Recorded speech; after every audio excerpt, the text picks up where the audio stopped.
पवित्र बाइबल का वचन पढ़े और सुने जाने पर प्रभु यीशु मसीह आपको और आपके परिवार को आशीष दे। पवित्र बाइबल 2 इतिहास की पुस्तक का 2 अध्याय वचन 1 से 18 यह कहता है। वचन 1 और सुलैमान ने यहोवा के नाम का एक भवन और अपना राजभवन बनाने का विचार किया।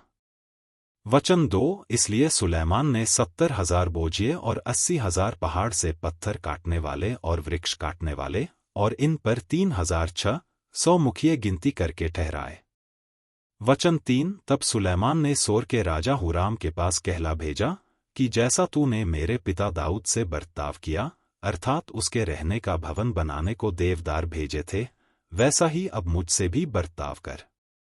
वचन 4 देख, मैं अपने परमेश्वर यहोवा के नाम का एक भवन बनाने पर हूँ कि उसे उसके लिए पवित्र करूँ और उसके सम्मुख सुगंधित धूप जलाऊं और नित्य भेंट की रोटी उसमें रखी जाए और प्रतिदिन सवेरे और सांझ को और विश्राम और नए चांद के दिनों में और हमारे परमेश्वर यहोवा के सब नियत पर्वों में होमबलि चढ़ाया जाए। इस्राएल के लिए ऐसी ही सदा की विधि है। वचन 5 और जो भवन मैं बनाने पर हूँ वह महान होगा, क्योंकि हमारा परमेश्वर सब देवताओं में महान है। वचन 6 परंतु किसकी इतनी शक्ति है कि उसके लिए भवन बनाए, वह तो स्वर्ग में वरन सबसे ऊंचे स्वर्ग में भी नहीं समाता। मैं क्या हूं कि उसके सामने धूप जलाने को छोड़ और किसी मनसा से उसका भवन बनाऊं।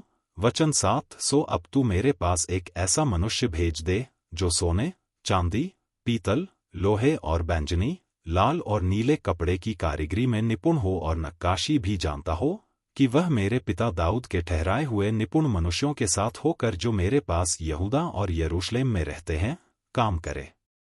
वचन 8 फिर लबानोन से मेरे पास देवदार, सनोवर और चंदन की लकड़ी भेजना, क्योंकि मैं जानता हूं कि तेरे दास लबानोन में वृक्ष काटना जानते हैं और तेरे दासों के संग मेरे दास भी रहकर। वचन 9 मेरे लिए बहुत सी लकड़ी तैयार करेंगे, क्योंकि जो भवन मैं बनाना चाहता हूं वह बड़ा और अचंभे के योग्य होगा।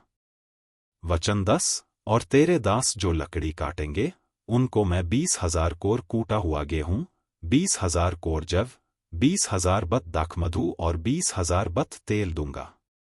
वचन 11 तब सोर के राजा हुराम ने चिट्ठी लिखकर सुलैमान के पास भेजी कि यहोवा अपनी प्रजा से प्रेम रखता है, इससे उसने तुझे उनका राजा कर दिया। वचन 12 फिर हुराम ने यह भी लिखा कि धन्य है इस्राएल का परमेश्वर यहोवा, जो आकाश और पृथ्वी का सृजनहार है, और उसने दाऊद राजा को एक बुद्धिमान, चतुर और समझदार पुत्र दिया है, ताकि वह यहोवा का एक भवन और अपना राजभवन भी बनाए। वचन 13 इसलिए अब मैं एक बुद्धिमान और समझदार पुरुष को अर्थात हुरामबी को भेजता हूँ। वचन 14 जो एक दानी स्त्री का बेटा है और उसका पिता सोर का था, और वह सोने, चांदी, पीतल, लोहे, पत्थर, लकड़ी, बैंजनी और नीले और लाल और सूक्ष्म सन के कपड़े का काम और सब प्रकार की नक्काशी को जानता और सब भांति की कारीगरी बना सकता है।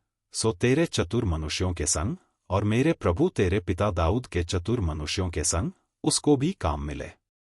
वचन 15 और मेरे प्रभु ने जो गेहूं, जव, तेल और दाखमधु भेजने की चर्चा की है, उसे अपने दासों के पास भिजवा दे।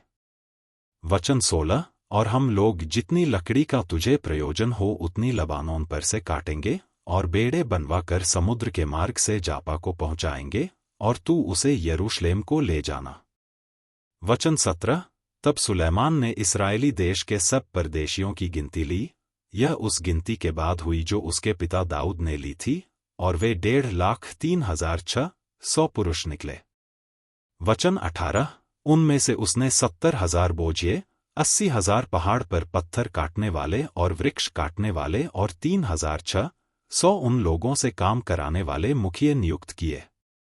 यदि आप विश्वास करते हैं तो यह वचन सभी विश्वासियों को भेजें और इस चैनल को प्रभु यीशु मसीह के नाम से सब्सक्राइब करें और आशीष प्राप्त करें। धन्यवाद।